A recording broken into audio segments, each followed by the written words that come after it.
This time we're making a 1300 watt portable power supply for around £220.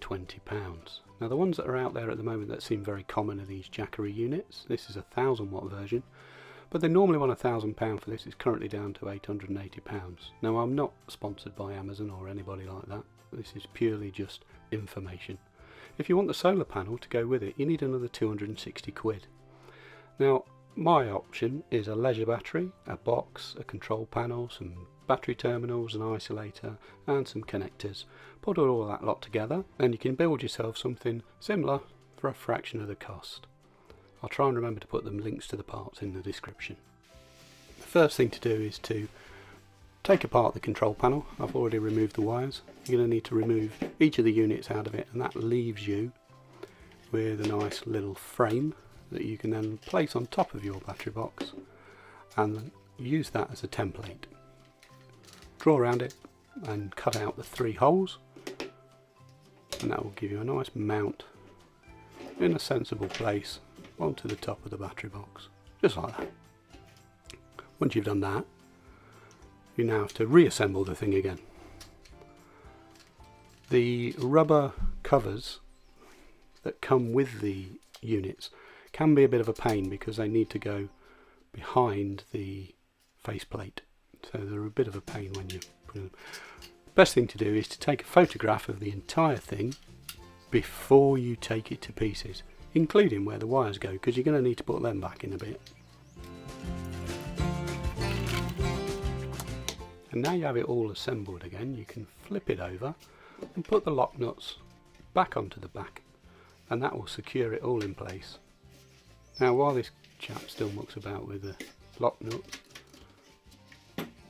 Amazon is the place I happen to find these units. You might be able to find them somewhere cheaper. It's not the only place on the internet to buy stuff.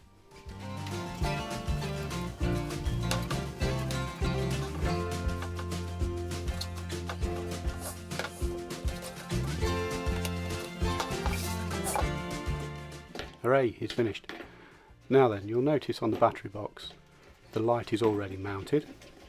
We'll come back to that in a minute, because the next job is to mount the battery isolator. This is to isolate the connector that we're going to mount on the back, and the connector is so that you can connect it to a solar panel, connect it to a battery charger, connect it into your van, connect it wherever you like really. But the isolator is important. Now I've already made up a set of 6mm leads with some crimps on the end, which are not mentioned as parts, but bit of 6mm wire and some crimps. Connect those to your connector and your battery isolator. Now then, the terminals of these battery isolators are imperial, not metric. Hence, this metric spanner is never ever going to fit. But don't worry, you'll try it again in a minute. The other side of your battery isolator goes to another 6mm lead that goes to your battery terminal, ultimately.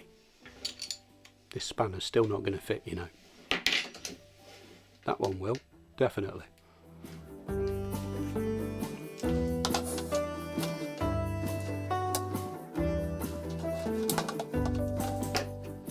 Now mount your isolator through the hole you've drilled in the side and screw it into place.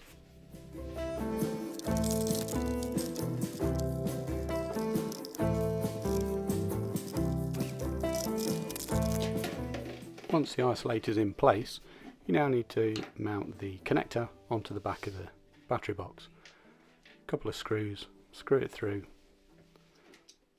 In this case, we've used a nylon block on the inside just to pop the screws into, so that the screws don't touch the battery or damage the side of the battery.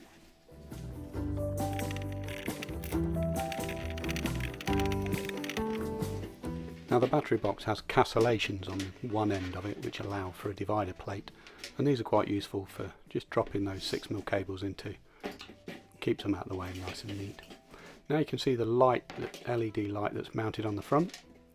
This has just been stuck onto the front with a hole drilled and the positive and negative lead pushed through the inside, and then that's been joined to the positive and negative lead that come with the control panel that we took off earlier. They're just crimped onto the positive and negative lead.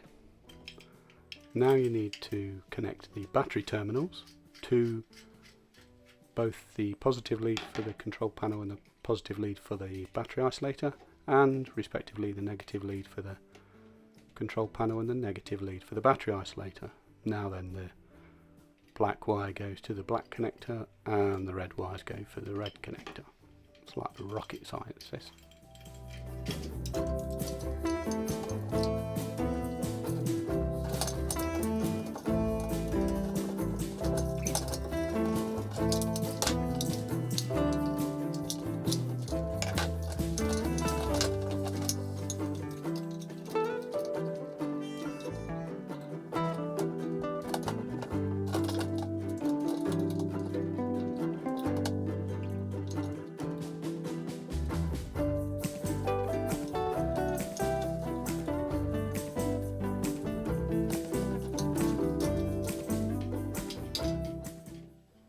To join the LED power supply to the control panel leads, I've just used some automotive connectors which you can get online. The LED light was a bit of an afterthought because sometimes I take this power supply fishing and it's a good idea to have a light sometimes so you can see what you haven't caught.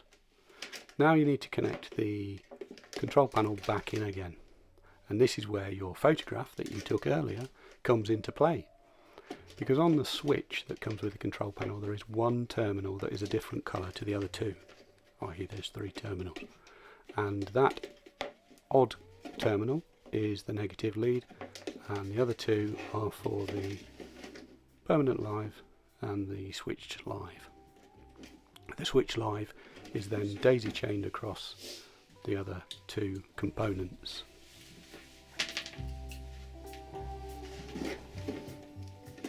Handily, the plugging in of these units is being done just slightly off camera.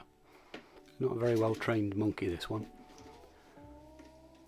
But basically you've got the control panel, as you bought it, connected across the terminals of the battery. Also across the terminals of the battery you've got the connector that's mounted on the back. I'm sure you can work it out.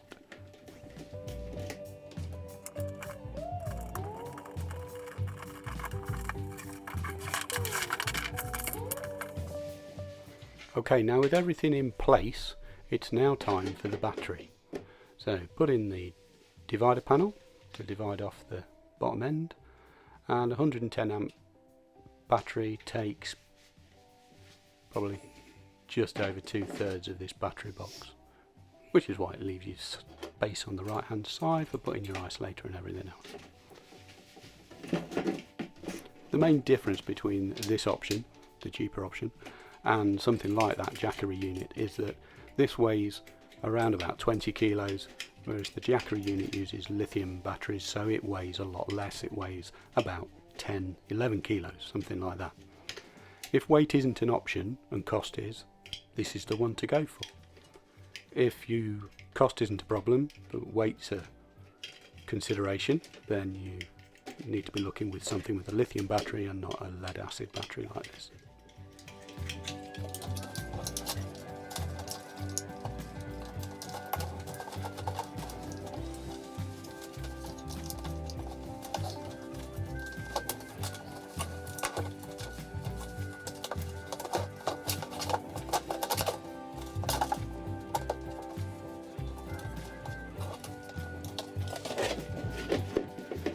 Okay, so with everything all in place, you just have to thread the cables through the cancellations and pop the top on, and then it's time to see if you've wired it all correctly.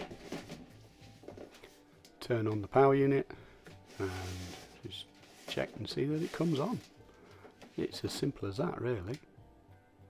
Test the light. There we are.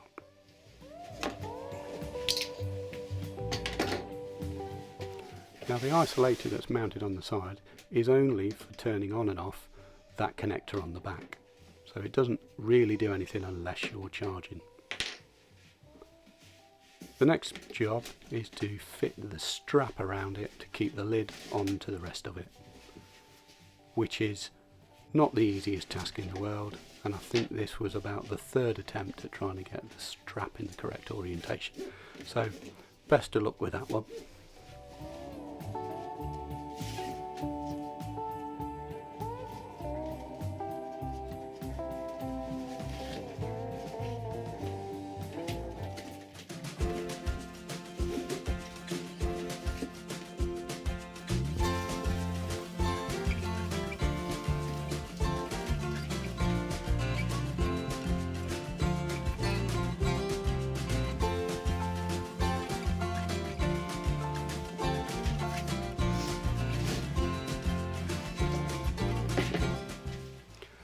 And there you have it, it's all finished and ready to go.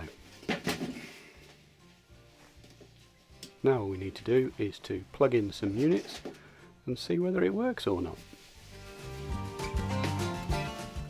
Once turned on with the little switch at the side, your display of your battery voltage appears and the two USB sockets become live, showing here charging a pair of camera batteries.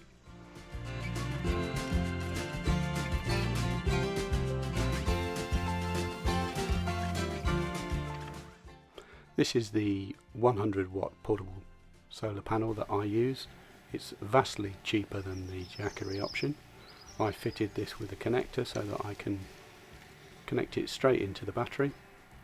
As you can see here, it's outside on a very overcast, misty, horrible day, and it's still managing to put an amp of charge into the battery. So connect the solar panel and then turn the isolator on and away it goes charging.